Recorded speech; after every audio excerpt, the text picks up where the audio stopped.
Hello and welcome to today's SEI webcast, SolarWinds Hack, Fallout, Recovery, and Prevention. My name is Shane McGraw, Outreach Team Lead of the Software Engineering Institute, and I would like to thank you for attending. We want to make our discussion today as interactive as possible, so we will address questions throughout today's talk, and you can submit those questions in the YouTube chat area. We will get to as many as we can. Our featured speakers today are Matthew Butkovic and Art Manion. Art is the Vulnerability Analysis Technical Manager at the CERT Coordination Center, part of the SEI at Carnegie Mellon University. He and his team coordinate complex vulnerability disclosures, facilitate the discovery and handling of new vulnerabilities, and influence practice, standards, and policy. Matthew is the Technical Director of the Risk and Resilience Team within the CERT division at the SEI. He performs critical infrastructure protection research, develops tools, methods, and techniques for evaluating capabilities and managing risk. Now I'd like to turn it over to Matt. Matt, good morning, all yours. Good morning, Shane, thank you. Good morning, Art. Morning, Matt. Thanks for making the time this morning to discuss the SolarWinds incident. So I was hoping, Art, you could give us a brief overview of the software issues leading to the SolarWinds incident. I know that maybe calling it SolarWinds without explanation isn't doing justice. So over to you to maybe give us some background on the situation. Sure, yeah, thanks, Matt. Right, like any story that it came out, SolarWinds was the word, right, the vendor's name this was first associated with in December. So, but I think you're right. Evidence is that this is a much larger set of incident activity than just the SolarWinds software. Lots and lots of issues, and I hope to get to some of them today during this webinar. Lots of software-related issues that led into this, and I think this activity serves as a reminder of some things, and perhaps the first, it might be a bit more of a meta issue or a threat issue than just a technical software issue, but please let this be a reminder that adversaries do target software build, software development, software deployment systems. The SolarWinds incident activity here is just one of many such attacks that are publicly known about. But there are big questions about how you trust and assure the software hasn't been modified, and this really draws attention to the threat of people are actually going after this class of target. My team was brought in. A lot of our day job activity is coordinated vulnerability disclosure. So we were brought in by DHS CISA, one of our sponsors and partners, to look at what was effectively at the time a zero-day or a suspected zero-day vulnerability in SolarWinds. And an early question back in December was this vulnerability being exploited as part of this incident activity? The results of that line of investigation sort of led to, yes, that vulnerability was being exploited, and malware was being installed on SolarWinds installations. But that seems to be independent activity from the supply chain build system compromise activity. So early on, we're looking at a vulnerability. Hours or a day later, the phone calls with CISA and SolarWinds turned to compromised build system, and the incident began to unfold. And again, in those early sort of days and hours, we weren't sure what was going on. But again, my team was looking at the vulnerability aspect of this. In the end, there's a vulnerability note and a CVE entry, common vulnerabilities and exposures. So the vulnerability in question is documented and published and fixed. SolarWinds has fixed a number of other vulnerabilities. But again, there seem to be two threads of activity here. This one vulnerability and a .NET web shell malware being installed, again, seemingly independent from the supply chain attack. Thanks, Art. I know there's a lot to parse in this conversation. It's a very complicated topic. Just a follow-on question, if I might, which is for our audience. I've heard references to Sunburst and Supernova as two separate vulnerabilities. From a practical perspective, how much does that matter in our ability to understand this incident? Well, identification, naming of vulnerabilities, naming of adversaries, naming identification of malware is a giant mess. In fact, early on, I confused a number of these names. So, in a sense, it matters if you are doing technical, if you're documenting this technically, getting the names right or figuring out the relationships of the identifiers does matter. I think my bigger picture take is specific to the SolarWinds part of this activity. There still are these two threads. One, which is the vulnerability I talked about. That one's called Supernova, and SolarWinds calls the vulnerability Supernova and this web shell Supernova. The other names are for the supply chain activity. Thanks, Art. And so just to boil that down, it sounds like the technical remediation activities are in essence the same. Right? We'll apply some specific software fix, but your distinction is really important, which is you have something that looks fairly standard, which is a vulnerability detected in software.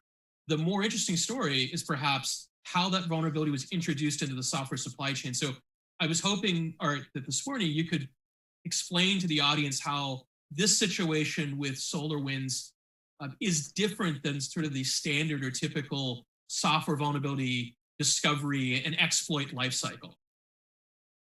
So again, the thread my team was brought in on is, Matt, in your words, right, the sort of more standard vulnerability exploit lifecycle. There was a inadvertent vulnerability developed by SolarWinds in their software. Some adversary discovered this, developed an exploit for it, and was using that to break into SolarWinds installations.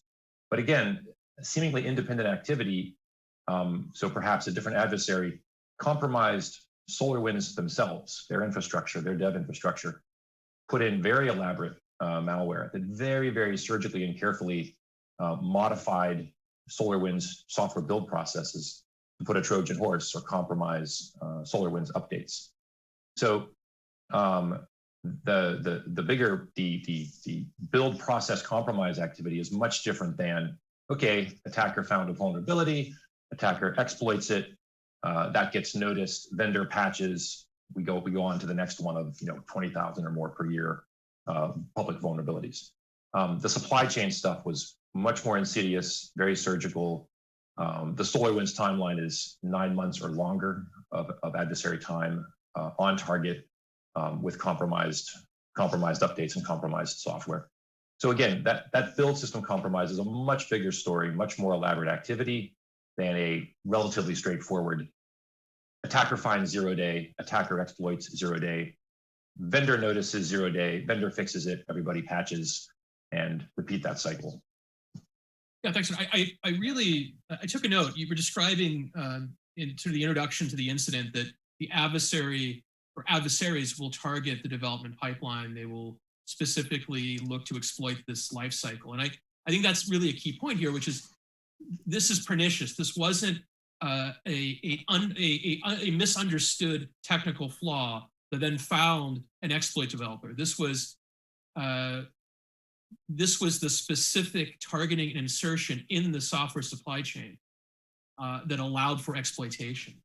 And I think that nuance is certainly not lost on folks. So I think about the kind of popular media depictions of this incident, but I think it probably shows the way to future incidents. And I know we'll talk about trust a good deal this morning, but it seems to me that the thing that rattled me about this was this incident very specifically laid lied to the fact that there are trusted components in your supply chain that are unevaluated. Yeah, I mean, the trust, in other terms, sort of integrity of your supply chain, software assurance, right? Confidence that the software has integrity, hasn't been modified. Here we are in 2021, software systems are everywhere. We depend on them. They mostly work well and benefit us. But we are all extending a great degree of trust in the fact that the supply chain, is uncompromised. And here's a clear example where it was compromised, unknown to many people for 9 to 12 months. And this is the one we've noticed, and we've noticed others in the past. ASUS Live, the NotPetya malware was partly delivered via compromised Ukrainian accounting software. There are many examples of this. And there's a great reference back to Trusting Trust, Ken Thompson, 1984. I believe anyway, so. Yeah. We're all kind of trusting a lot of stuff, and that trust may or may not be well placed. It's a tough one. Yeah. But I love you making that reference to Ken Thompson's seminal paper, because I think it demonstrates that some of those foundational concerns that Ken identified in 1984 are still with us. They're just sort of changing form, or moreover becoming more complex, right? Which is in that paper he puts forward, and if the audience isn't familiar, definitely check it out. It's, I believe, an IEEE paper, and it asks the question, how do you trust basically the compiler's functioning, right? If I recall correctly. These questions of trust will always be with us. So one of the points that I'd like to make, and I'd like your thoughts on this, Art, is that the technology stack will change. It will evolve over time. But some of these concerns are enduring, and there isn't sort of an easy, simple fix. So understanding the things that are trustworthy, in my mind, comes back to the idea of verifiable confidence. How do we know we should trust a component, or in this case, trust a vendor, right? One of the things that I draw attention to is most organizations don't have the capability to independently evaluate software in the way that we might at CERT, right? So how does your organization establish justified confidence in a vendor and its products, right? Not an easy topic. So Art, I want to just pause there. There's been a number of audience questions. Are you okay taking those now? Oh, sure. Yeah, absolutely. Okay, there's really good response here in the live stream. The question, or the ask of us, is can you, and really to you, Art, can you compare and contrast SolarWinds to what occurred with Apple with the Apple iOS a few years ago? So let me stop you there. Are you willing to talk about that topic? Is that something we can do? I would be willing, but there are a lot of, I don't know specifically which Apple iOS thing. Yeah. Sorry, there's a lot of them. So, yep. I had the same thought. So Richard, if you wouldn't mind elaborating on what exactly you're looking for us to address, happy to do so. The next question, what can organizations do to detect and protect against this type of attack? Now, I think that builds directly on the discussion we're just having. So Art, from a technical perspective, you are a leading expert in vulnerability identification and analysis. What can an organization do? And I would say, what can the average organization do to identify this sort of attack? Yeah, I don't want to sound overly pessimistic here, but we mentioned this up front, right? By all accounts and by all available evidence, the threat actor here is a well-resourced, well-funded, skilled, patient, nation-state type of adversary. It is quite honestly very difficult for anyone, much less Matt, to an average organization to defend against that class of attack. And I don't want to, I'm not making a judgment about anyone's following the right number of those controls or the wrong number of controls, or which things will work and which things will not. But just keep in mind, this is often called the defender's dilemma, right? My organization, I have to protect every possible entry point, every way in. The adversary needs, one functional way in or a couple of ways in. So the defender's in perhaps a not great position to start out with. Nonetheless, there of course are things we can do. When I first realized, back in December, we were looking at the vulnerability, it became a bigger incident, and I was thinking, oh, did the attacker compromise the SolarWinds source code? Did the attacker steal their code signing key? And in fact, apparently those things did not happen. So in this case, the code repository was secure and not tampered with. The code signing key was secure, but this attacker had very, very carefully, they were monitoring the build process, and as the software was being built, they replaced one file and then covered up their tracks and sort of stepped out of the way again. So I was looking for a standard-ish average mistake, right? Forgot to code sign, didn't protect the code signing key, unfettered access to the source code repository. Public information and evidence suggest that's not the case. So we have some standard practices. They were apparently followed. They didn't help in this case. Again, I would implore development organizations to really perhaps reevaluate your threat model or the risk, your risk assessment for your build and development and deployment processes. They are targets. Please realize that. Please take really extra care to shore up the integrity and the authenticity of your software. User side, right? I'm a downstream customer or user of the software that got compromised. Again, it's a little bit tricky. I could perhaps run updates or test software in a sandbox environment. However, it's been common practice for years or decades for malware to look to see if it's been being run in a sandbox and not activate. Again, we get back to the trust, right, Matt? I'm going to take a leap at some point and trust that the software is from the vendor, it has integrity, and the signature checked out. They're not, in my mind, a lot of great things to do.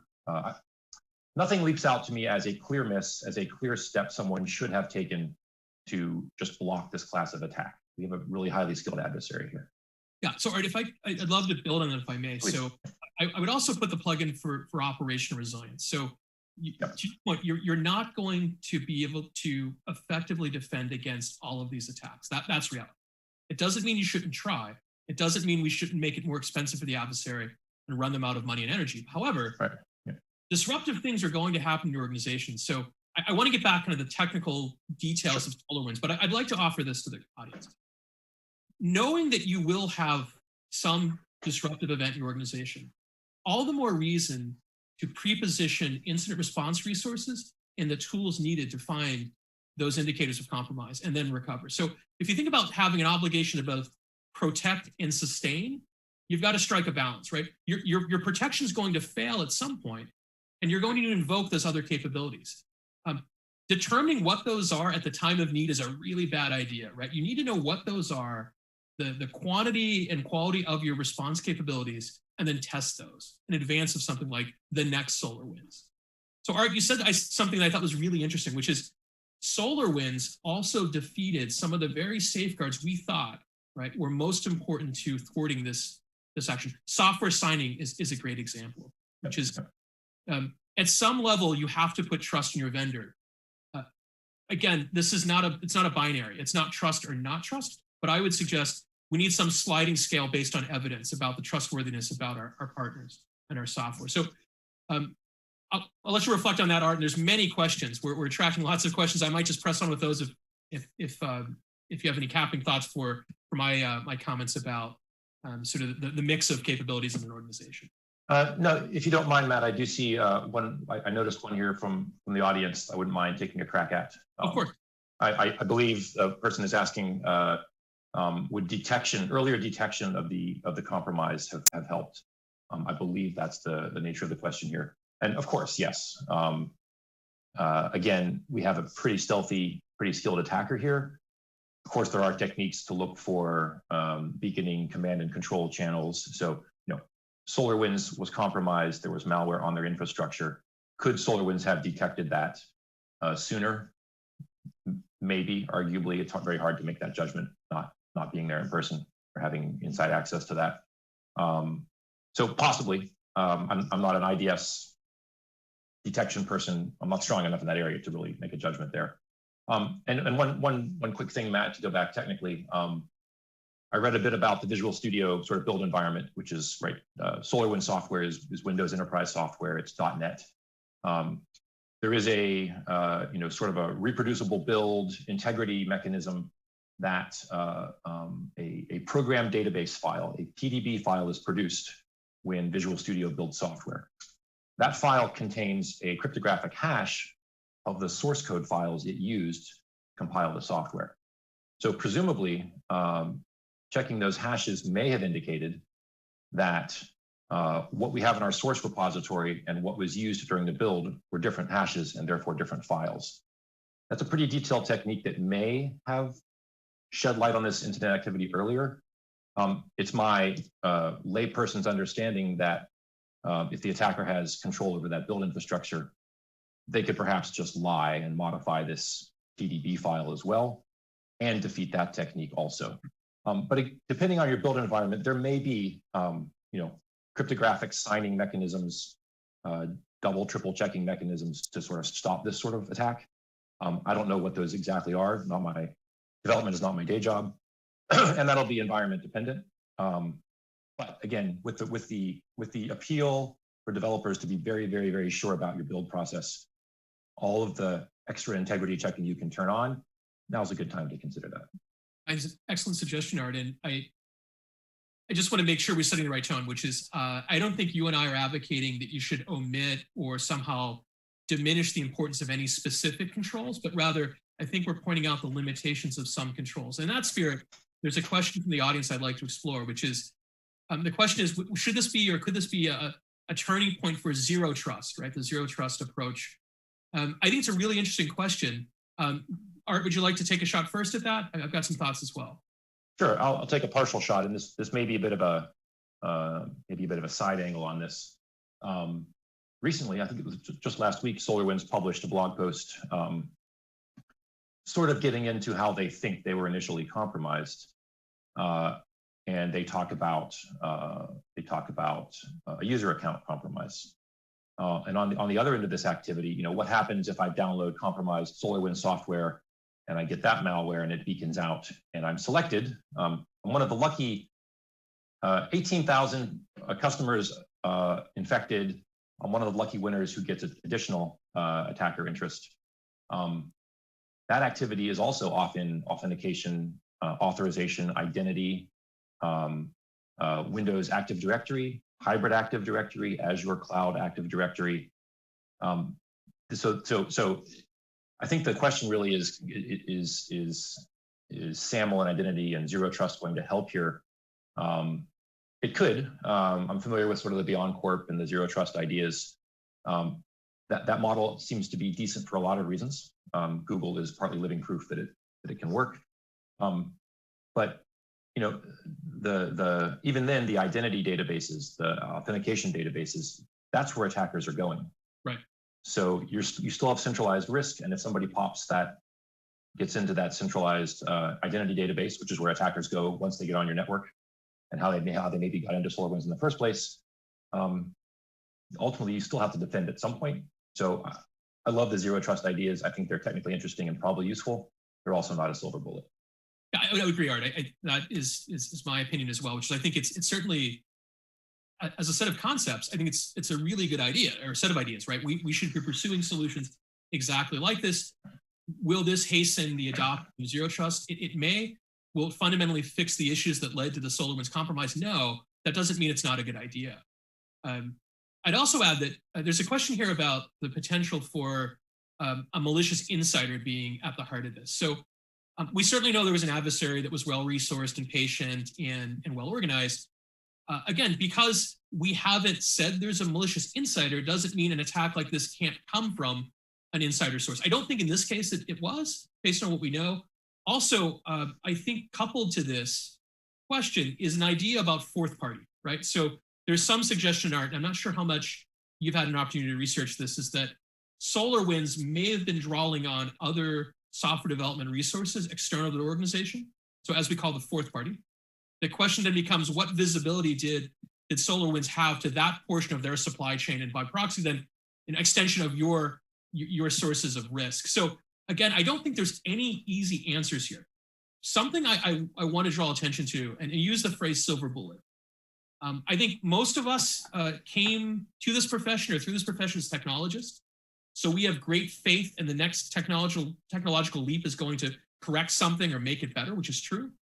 But SolarWinds also, to me, shows the limits of that approach. We're talking about process problems coupled with technology problems. And you could argue, as we've done for many years at the SEI, that all software defects are the result of flaw in process. But at a very practical level, something I find a bit off-putting is that we're awash now in vendors saying that there's a magic box with blinky lights that'll prevent the next SolarWinds.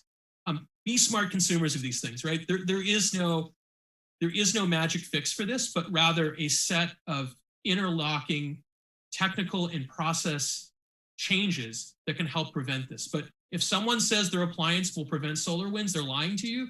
And be careful about snake oil is what I would say, Art. Maybe that's too fine a point, but would you agree that that's something we have to watch for as practitioners? Certainly, there are any number of jokes about the conference showroom floor, blinky lights, magic boxes that do things. There's I think it was maybe a Rob Joyce authored blog post from a while back. I think he was still at NSA at the time, and the flavor of it was, right, in his offensive role, what he did not like to find was a target that was doing the basics well, because that made it harder for offense. So my general advice is, if you're not doing the basics, you don't need, right, the magic blinky box. Start with your basics, and core auth, core authorization, authentication, good identity management, signing code check-ins. There's a bunch of practices you can follow that make this harder. But again, we covered this already a couple times. The adversary does have some innate advantage, and it's really hard to just block all of these things.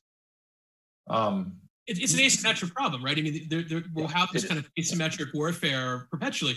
I do have a question, Art, before this slips away, if I may. So there's a number of audience questions about the QA process and the vendor's QA process, right? So basically, how much faith should we put in a vendor's QA process? I want to ask you that, since you're really the expert to ask, but I want to put a slight modifier on that, which is, what is a reasonable level of transparency, or what is the expectation that a customer of SolarWinds or any other software should expect to see in that software development pipeline? How much visibility and confirmation of good practice should we expect as consumers of software? Well, I'm a strong proponent of more, or as much, short of giving out intellectual property, crown jewels, trade secrets. I'm not here asking a commercial proprietary code organization to publish their source code, but as much transparency as an organization is able to provide, I think that's going to help a lot as things are developing in towards the future.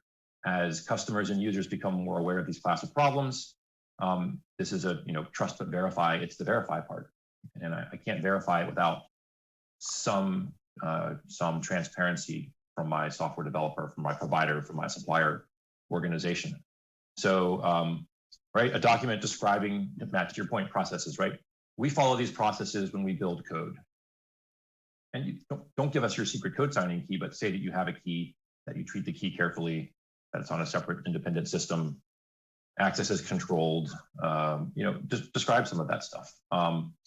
You talked about the fourth party.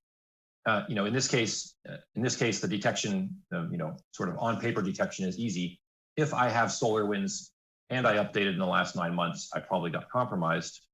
But right, what was upstream of SolarWinds? Some other product? What about the 5th, 6th, 7th, 8th, and 37th parties upstream? Right. Absolutely. So I'd also implore software developers to be very careful about their upstream dependencies and their supply chain. At the very minimum, know what you've got and have a way to find out when your upstream suppliers are fixing vulnerabilities, because now that's something you have to take care of as well.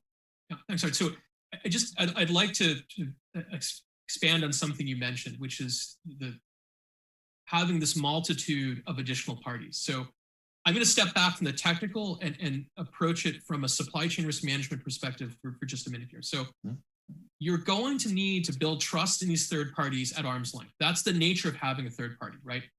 The cloud relationships we have are great examples of this. Your SLAs will determine what you're entitled to know, right? Couple that with you should probably receive, undoubtedly you should receive, but you often may not, a robust understanding of the control environment operated by the third party. And this is where things like SSA18 reports are really important. The SSA18 requires that the service provider enumerate and then evaluate everyone in that chain that leads to your service. And that's a separate webinar, but I would just say that it isn't just code signing. It isn't just the tools that we have at a technical level. I would argue the process parts of this and the strategy you employ are equally important. So I don't want to get stuck there, but I just want to mention, I think there's a number of process tools and leverage capabilities outside of the technical realm that can help you get your mind around this risk. Art, you've been a proponent for years of the software bill of materials, right? And I know you've advocated, and I'm a believer. So I'd like to make some more acolytes today. Can you describe the software bill of materials and how it fits in some of the solutions we're suggesting today? Yep, sure. I mean, we just covered it without saying it, but right, the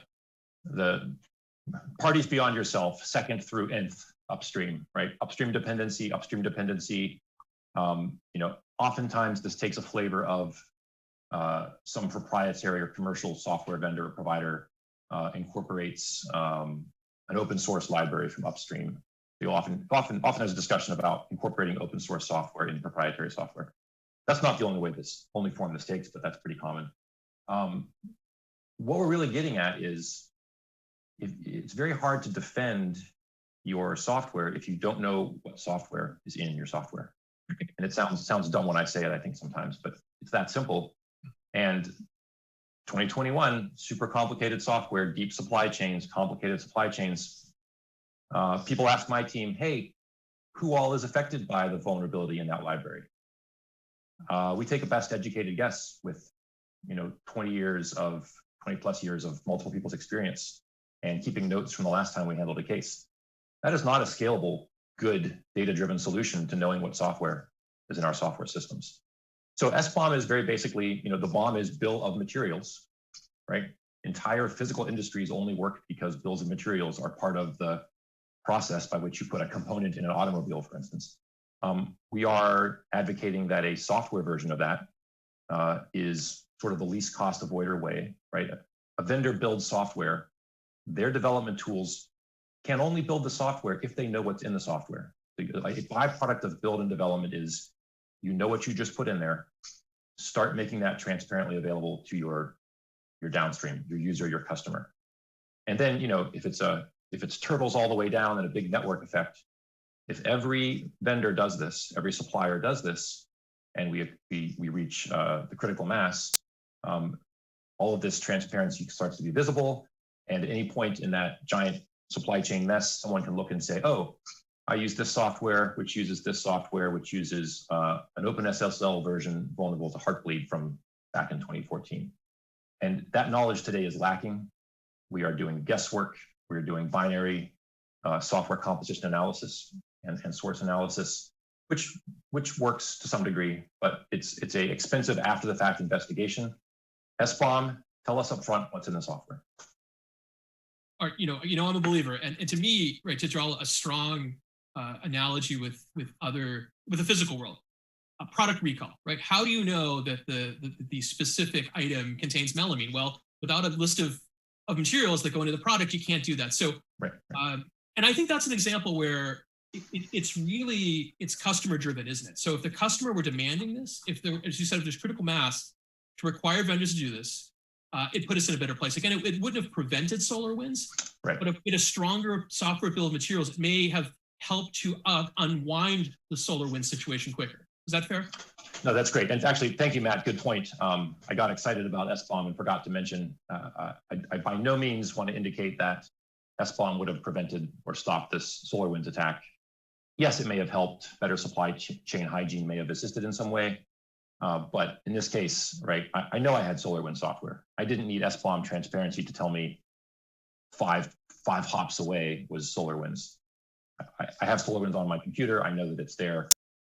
So again, the what's in my software transparency wasn't going to help here, but making knowledge and first order consideration of what's in my supply chain a regular thing, a part of your risk assessment, a part of your threat analysis, having fewer, better suppliers, that's where there may be some sort of secondary benefit from a more SBOM enabled world.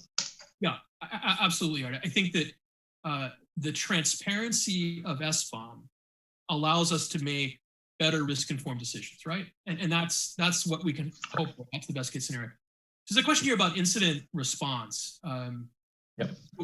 I said that sort of broadly and maybe didn't elaborate, but what I'm suggesting is you need to have an appropriate level of capability to identify, triage, respond, and recover, right? You need to, at a minimum, have those things. And that's going to invoke a number of related process areas. And that's that's something that's at the heart of our work here at Software Engineering Institute and CERT, which is understanding that these aren't disparate topics, but rather an ecosystem of capabilities. So we can point you in the direction of more specific guidance regarding incident response. The volumes of work on what incident response and management should look like, partly written right here at the SEI over the years. You need some capability, but the details are, somewhat subjective to your ecosystem, your environment, your organization. Matt, I'll just quickly on the IR topic. A bit of perhaps out of order advice. In the December timeframe, SolarWinds was a little bit stuck in a position where I mentioned in the beginning this vulnerability. They wanted their users to apply a patch or an update to remediate or fix a vulnerability. At the same time, their downloads for their updates for their software were still compromised. So there was some advice about go get this patch and update to protect yourself against the vulnerability. But I would argue that there was significant lack of trust at that moment in time in the integrity of the updates. So that was a pretty ugly catch-22. And then furthermore, just patch your SolarWinds is not the first step in incident response. Right. The adversary was on target for 9 months. I'm sorry, you have a very expensive investigation to do. And you have to make an organizational decision. Was I in the 18,000 customer set that got more attacker interest? Or was I in the 18,000 set that, malware pinged home and took no further action? You need to figure that out. And depending on your decision, on your answer there, we're talking white boxes, rebuild from a clean, known, good software. And way at the end is update your SolarWinds software. So order really matters in an incident response like that. There's a CISA document out that puts it in nice order. But some of the initial SolarWinds advice was focused more on the patch and less on make sure you've recovered from the incident first. Yeah, thanks. It's a great point. And I think the guidance that, turn it off if you're affected is a less than, it might be absolutely spot on, but I don't know how practical it is in some settings, right? So yeah. From a triage perspective, if you think it's risen to a level of risk where turning it off is the safest approach, totally understand. But I think for many of us, that's a very difficult option to invoke. You're right on, and it depends a lot on the environment. Here this is SolarWinds, so hand waving network monitoring and management software. Maybe you can run without SolarWinds. Control system software, running a production facility, running energy distribution. Those things we don't want to have turned off. There are huge physical world impacts there. So unplugging and turning off in that situation is a much different discussion than, okay, I'll live without SNMP and network management for a couple of weeks. Yeah, I think that's a great overlay, which is, in a sense, the SolarWinds incident is hugely disruptive, consequential. But if we have a thought experiment where it's not a SolarWinds package, but rather a safety critical software package running on production line controllers, on something that is immediately impactful in the physical world. Yeah. I think we lead to really scary dilemmas regarding turn it off, right? I believe those will be much harder decisions than turn off my network management stuff. Yeah. Yeah, and I should point out that we've seen versions in the past of SolarWinds-like attacks in exactly those sectors, right? I'm thinking of the Havocs and Dragonfly campaigns from 7 years ago. So I think one of the things that folks maybe don't fully appreciate if they're casually looking at this or new to the topic is that the SolarWinds attack is maybe a watershed moment because of the scale and complexity, but this attack path has been tried before and it has been successful, just in a more limited way. Yeah, we named a couple of things earlier. The person who has been asking about Apple iOS added a bit of context there. Thank you. Right, Apple iPhone, iOS app development software was basically backdoored or Trojan to some extent, and that spread through the store ecosystems. Yeah, at one level, these development-oriented build system attacks are sort of all the same class of thing. They have happened, they will happen. Some of them are very hard to root out.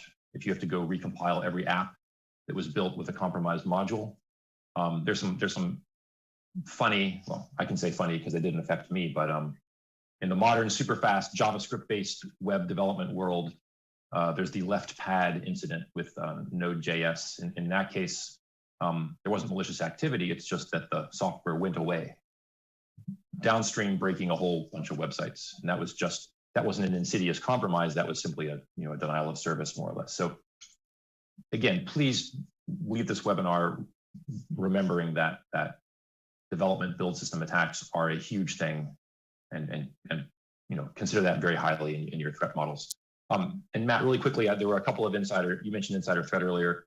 Yeah. Again, I agree with you, Matt. I've seen no evidence from my public sources of that here.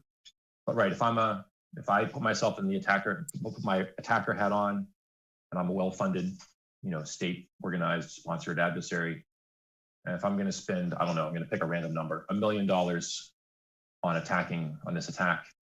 If I can just pay someone $500,000 and they'll give me the signing key, that works too.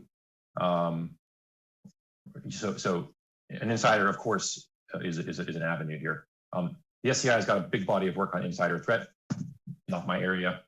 Matt, you know more about this certainly than I do. But sure, people are a path, absolutely. Yeah. Yeah, absolutely. I mean, it's just one path, right, among many. And in some ways, it shortcuts the hard work of other paths. So a webinar for another day, Art. But yes, absolutely. There's a number of questions or comments here regarding sort of response, right? And I would argue that, yes, a TTX, a tabletop exercise that games at this is absolutely a very good suggestion. Yeah. And also, your business continuity and disaster recovery plans should account for this, right? One of the failings I see is that business continuity and disaster recovery, oftentimes the plans speak in a too generalized way about some sort of cyber disruption. I think SolarWinds, at a minimum, should serve as an input to say, we should be conducting tabletop exercises, perhaps technical exercises, and updating our plans to account for this. In the same way that I watched ransomware change disaster recovery plans and business continuity plans over the last 3 or 4 years. Yeah, again, no defense will ever be perfect. There will be incidents. We need emergency response. You need incident response. Please do a dry run first and figure out what's important and what's necessary for your organization.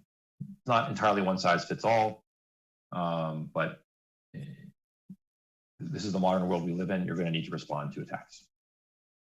So a question occurs to me. We've been talking mainly about the software consumer side, right? You've made some description of things that we could do in the development lifecycle or supply chain. Other thoughts about what developers specifically can do to ensure that they're doing their best to avoid this sort of compromise? Honestly, I don't. Partly beyond my strong area of experience for sure, but whatever development ecosystem you work in, right? And SolarWinds was .NET and Visual Studio, which caused me to go spend a couple hours reading about these program database files I mentioned earlier. Understand all of the integrity protections that exist in your development environment, and at least consider, if not perform, all of them. And again, your code is a target. It may not be the target today. It may be, you may be a bigger target because you have a lot of reach into a lot of Windows enterprises, or your software has privileged access to a lot of the systems it runs on. You may be a bigger target or a smaller target. But you may just be a pass-through. If the adversary is after something 3 targets away, and compromising your software development process is just one of the steps the attacker is going to take, you still might be a useful target. Yeah, please again, turn up the knob on integrity protections for your software builds, please. Thank you. And you've said this once already, but I think it bears repeating, which is ensure you're protecting those software repositories, right? That I think there was somewhat of a complacency that's settled in around that, right? The kind of ubiquity of code and the availability of code mean that maybe we're not considering, at least in my opinion, maybe disagree, Art, that we're maybe not pulling on that risk thread hard enough these days. So I'd suggest think hard about where your code. I mean, there's so many examples. An instance we could cite where a lack of adequate safeguards over the code repository leads to something really bad downstream, right? And that lesson should not be forgotten. In fact, it should be reinforced in all of the ways we model these threats. Yeah, I mean, I'm not sure I have a whole lot more to add, Matt, but you're spot on. This is a thing we've been living with. We're going to have to continue to live with. Please turn up your focus on this class of attack. Yeah. So switching gears slightly, Art, there's a number of questions or comments about SLA, service level agreements, and then the cloud. I would say that, right, this is the cloud, because you're going to be managing the situation at arm's length, because SLAs and the contract are going to be your only vantage into those operations done at arm's length. All the more reason to understand in detail. For instance, right, maybe it isn't front of mind for security practitioners that have a more technical bent, but it's imperative that you understand SOC reports, right? If you're going to put faith in a vendor. So again, this is another webinar in the making, but right. If fundamentally you can't discern the difference between a SOC 2 and a SOC 3, or a SOC 2 type 2 and a SOC 2 type 1, this is something that requires, I believe, a little investigation, because you're substituting those assessments of third-party opinion assessments of the vendor for your own ability to interact with the control environment of that vendor. You don't have the ability to directly audit, therefore you must depend on others. Right. Yeah, no, nothing really to add there, Matt. I guess I'll say there was a couple of the questions seemed to have sort of the SBOM and cloud discussion or topic brought up. I'm pretty heavily involved. There's I gave a link out, hopefully that made it out to YouTube. But the Department of Commerce, NTIA, has a long-running SBOM working group project going on. You know, the developing position there is that if I'm an end user cloud customer, that cloud provider telling me all the things they use on a regular basis, possibly multiple times a day, probably not super useful to me in my to your point, Matt, in my risk assessment, right? Now that cloud provider knowing what they're using, very important for them to be secure. And again, in a case where the actual ingredients are changing so quickly, you know, the cloud customer may not care. The cloud provider certainly should. And Matt, I think, you know, processes followed by the cloud provider become a much stronger metric than something else you might be able to count. And again, if it's a third party has to do this because as the customer, I can't see inside the cloud. I don't see another model, and I probably would defer to you on this. You know, not my strongest suit, I guess. A couple of thoughts there, Art. Thanks. There's a question. There's a comment here that I think is worth exploring. So the comment is, can opting for cloud software as a service solution transfer the risk to some extent? I think the answer is no, and I'll explain what I mean. There's a false sense of risk transference, right? When you outsource or draw on a cloud provider, the negative outcome or the consequences of something goes wrong, that is going to be, it's going to fall primarily on the service consumer rather than the provider. So certainly the cloud provider will have reputational damage. They may owe you something in the way of restitution. But if it's your IP that's stolen, if it's your key applications that are disrupted, that's going to exceed the exposure that the provider has in most cases. So I guess what I'm really saying in short is, don't be lulled into a false sense of safety because it belongs to a cloud provider or an outsourcer, right? That's, I think, in many ways, Art, I'm thinking back to when I joined the SCI from private industry about a decade ago. This was early days of the cloud, and there was almost a willful or gleeful ignorance about what the cloud provider was doing. The idea was, if we've outsourced it, if we've sent it to the cloud, it's no longer our problem. And I think that's come back to haunt many organizations. And I don't think the fix for SolarWinds is let someone else run SolarWinds for me, because ultimately that SolarWinds environment is going to touch things that are important to me. So all the more reason to understand how it's being operated. Yeah, I think Matt, the old or new adage, right? The cloud is somebody else's computer. Is you're getting right on that. Yeah, sure. I transfer. I turn my costs into rental as opposed to ownership, or I transfer some risk for some operational methodology with cloud. Absolutely. But again, it's not a full risk transfer, probably in most cases. And I actually, technically, I'm struggling. Someone had a comment about this. It may entirely be possible to run sort of SolarWinds in the cloud, but I actually don't know what that looks like. And from my previous brief career as a network sort of administrator,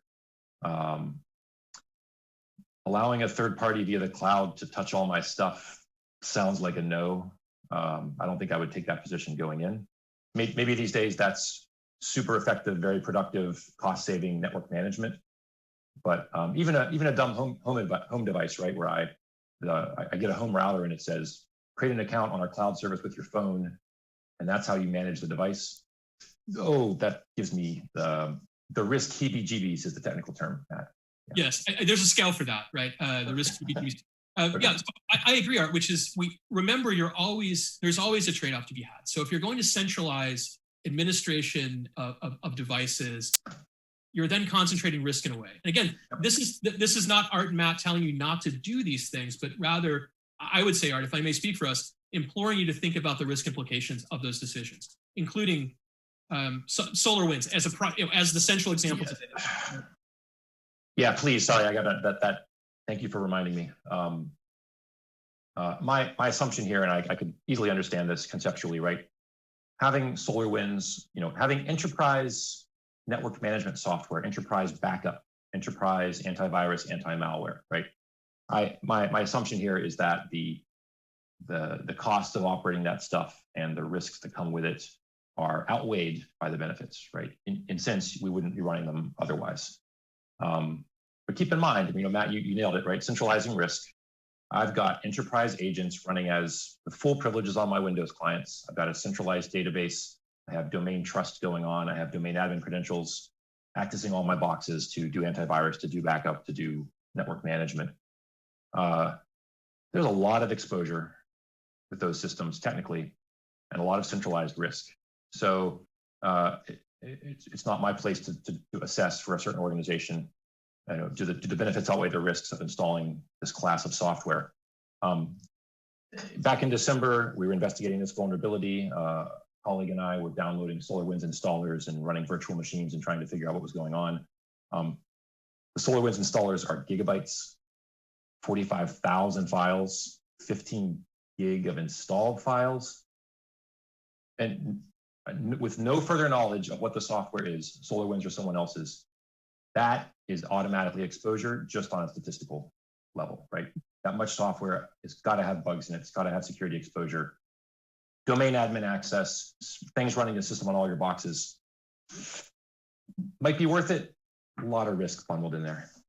Yeah, exactly. And risk needs to come with commensurate reward, right? So understand your trade-offs. Something, Art, since we have a minute here, I was going to highlight some elements of the SolarWinds response that may not be front of mind for those that are technologists. So Art and I had an opportunity to speak with folks in the insurance industry about SolarWinds. And I can tell you that I believe SolarWinds will be cause for a re-examination of what a good insurable risk is in cyber, right? So there's a question about kind of worst case scenario. One of the worst case scenarios is there's tremendous loss because we're replacing equipment or there's other disruption, right? So the way that your insurer looks at you as a risk may change because of SolarWinds, and maybe that's a good thing. The way that your board of directors looks at you and the questions they ask you will undoubtedly change, right? I can tell you that you're likely to face new questions from senior leadership because they're being asked those questions of their insurers. They're being asked those questions of the folks in finance because this is such a prominent event in cybersecurity. Now, I'm not suggesting that we sort of manage by crisis, but I think SolarWinds is one of those events that there's going to be a long wake to this. And that wake is going to include being asked questions from perhaps non-traditional camps about how you're protecting your organization. So Art, what I'm really saying is one of the things that we need to do is translate these highly technical topics into a message, a narrative that non-technical audiences can understand, right? Because ultimately, to make progress, we have to have the same or a comparable understanding of not only the implications for future incidents, but how you combat SolarWinds as it is now. Like, let's be clear, this isn't over, right? SolarWinds is still unfolding. So there's fixing today's crisis and then preparing for tomorrow's crisis. So we're closing in on the end of the time that we have, Art. So I wanted to hand it back to you regarding, are there specific resources? Are there SCI or CERT artifacts that you'd point to that could help the audience thinking about SolarWinds? I've been building since back in December, a sort of a collection of it started out as my personal notes, but a collection of resources and references to SEI and other places that are both sort of evidence of how we can assess this risk, but also what might be done about it. So we're going to post all of that, a loosely curated bibliography. We'll post that in the YouTube channel, perhaps elsewhere. It's going to depend a lot, but if you're a development organization, I'm going to assume you have developers who know how to operate their environment. Again, go double check all of the integrity protections, all of the processes around code signing, check-in, authenticating who made changes to code, all your build processes. Please focus on that. And Matt, what you just said really, I think is spot on again. This is an opportunity that, don't manage by crisis, but this is an opportunity to double check our perhaps prior understanding of all the risks tied up here and reevaluate that. Maybe it's the same, maybe it's higher, maybe it's lower. I'm going to suggest it might be higher than we all thought. And at the very least, take the opportunity here to reevaluate that and continually do that. And Matt, you're right. I mean, history is the regression analysis is simple here. There have been these class of attacks. I promise you there will be more. There are some we don't even know about. So it is happening. It will happen. Readjust your risk and your threat profile. Yeah, and I think I want to end on sort of a more optimistic tone. I think we've discussed a lot, not suggesting your tone wasn't optimistic, but I think you'd agree that this isn't hopeless, right? I don't want anyone to think that we're just kind of traveling or trading in gloom and doom. So, the past is prologue. We know things like this are going to happen again. The question that I think the audience should be asking is, how do we navigate our way out of the current SolarWinds crisis? And then what are those thematic lessons or specific actionable learnings we should apply as a result of our experience? And certainly, as always, the SEI has a great deal to say. The CERT division has a great deal to say. Please do visit our websites. There's a number of artifacts. They're all available for free. And I would just encourage, if the audience has specific questions, we'd love to hear from you on an ongoing basis to ensure that we can focus our efforts on the things most beneficial to our stakeholders.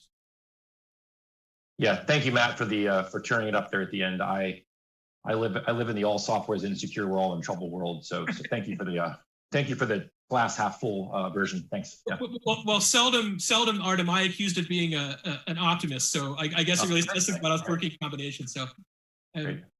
So I believe we're kind of at the end of our allotted time, and I would encourage everyone to consider their role in the long-term fix for the things we discussed today, which is ensuring you have verifiable trust in all of your third parties, all of your vendors, and ensuring that your process and technical solutions work in a concerted way for a specific objective. So Matt and Art, great discussion today. Thank you very much for sharing your expertise. Thank you, Shane. Thank you, Matt. Yeah, and lastly, we'd like to thank you all for attending today. Upon exiting, please hit the like button below your video window and share the archive if you found value in it. Also, you can subscribe to the SEI YouTube channel by clicking on the SEI seal in the lower right corner of the video window. Lastly, our next live stream will be on March 10th. And our topic will be modeling DevSecOps to reduce the time to deploy and increase resiliency. Registration information is available on the SEI website now and will be emailed out as well. Any questions from today, please send to info@sei.cmu.edu.